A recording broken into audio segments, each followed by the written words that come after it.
ప్రతి మాట ఒక్కొక్క బంగారు అక్షరంలో ఉంటుంది. ఒళ్ళు గగురు పుడుస్తుందనమాట. సనాతన ధర్మం గురించి ఇలాంటి ఫిల్మ్స్ రావాలి ఇంకా. సో అంత బాగా ఎక్స్ప్లెయిన్ చేశారు సనాతన ధర్మం గురించి. ఇందులో ఆయన మెచ్చేసింది ఏంటంటే మహాకుంభమేళ ఎపిసోడ్ నాకు బాగా నచ్చింది. ఆ మహాకుంభమేళ ఎపిసోడ్లో ఇప్పుడు మనకి కరోనా వైరస్ ఎలా వచ్చిందో అలాగే ఒక వైరస్ని ఇందులో ప్రవేశపెడతారనమాట. సో ఆ థాట్ దాన్ని మెర్జ్ బాగా చేశారనమాట. అది బాగుంది చూడడానికి కూడా. మంచి దీనివల్ల దీన్ని ఆపడానికి అఘోరా రావాలరా అన్నట్టు ఉంటుంది అనమాట. అఘోరాయే కరెక్టు, వీళ్ళు పాపం ఎంత కష్టపడిన దానికి అయ్యేలా చేయాలంటే అనే సీన్ని ఆడియన్స్కి కలగజేశారు. అలా డిజైన్ చేశారనమాట, అలా పిక్చరైజేషన్స్ చేశారు. ఆ సీన్ అంత బాగుందనమాట. సో అఘోరాకి ఇందులో అఖండాలో ఏంటంటే మనకు అతీంద్రియ శక్తులు చూపించలేదు.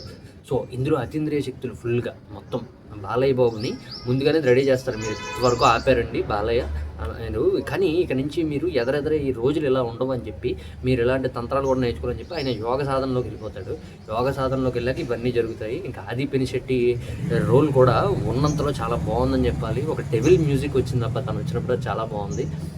అది వాళ్ళిద్దరికి బాలయ్యకి ఆది పినిశెట్టికి జరిగిన అంటే ఎలా ఉన్నారంటే దయ్యం దేవుడు కొట్టుకున్నట్టు ఉందబ్బా. సింపుల్గా చెప్పాలంటే ఏదో మనుషులు కొట్టుకున్నట్టు లేదు, దయ్యం దేవుడు ఇద్దరికి మధ్య వారు ఎలా కొట్టుకున్నారు అనేటట్టు ఉందన్నమాట. ఇతను అతీంద్రియ శక్తులు ఉంటాయి, వీడికి మాంత్రిక శక్తులు ఉంటాయి, వీళ్ళిద్దరు ఎలా ఫైట్ చేశారు అనేది తుక్కు అనమాట. ఇందులో నాకు ఎస్పెషల్గా అఖండ 2లో బాగా నచ్చింది శివుడు పాత్ర ఎవరు చేశారో కానీ ఆయన చాలా బాగా యాప్ట్ అయ్యారబ్బా శివుడు కింద.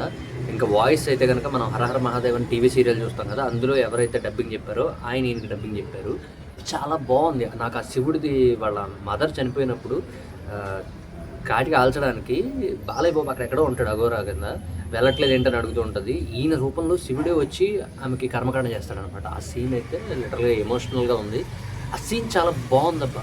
శివుడు శివయ్య అని కేకేస్తుంది వాళ్ళమ్మ పైకి వెళ్ళి, శివుడు దానికి ఇచ్చే ఎక్స్ప్లెనేషను, నువ్వు నాకు అంత భక్తుడిని కన్నావు, నేను నీకు ఇది కూడా చేయకపోతే ఎలా అమ్మ అని చెప్పి శివుడు వాళ్ళమ్మ మాట్లాడుకునే ఆ కాన్వర్జేషన్ ఏదైతే ఉందో చాలా ఎమోషనల్గా ఉంటుంది, చాలా హార్ట్ టచింగ్గా ఉంటుంది అనమాట. చాలా గూస్ బంప్స్ వస్తాయి. శివుడే వచ్చాడా అఘోరా కింద బాలయ్య కింద అని చెప్పి ఆ సీన్ టోప్ అనమాట.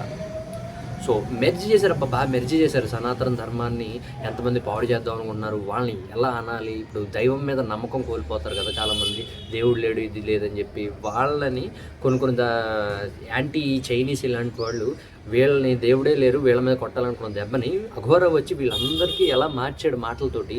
దేవుడు ఎందుకు ఉంటాడు అని చెప్పి కొన్ని మాటలు చెప్పి వాళ్ళు ఎవరైతే నాశనం చేద్దాం ఉన్నారో వాళ్ళ మీద యుద్ధానికి దిగుతాడు అఘోరా. పగిలిపోయింది అనమాట. బాలయ్య బాబు అఘోరా కింద తుక్కాడేసాడు. ఇంకా కొత్తగా చెప్పక్కర్లేదు, బాలయ్య బాబు తప్ప ఇలాంటి రోల్స్ ఎవడో చేయలేడు అనమాట.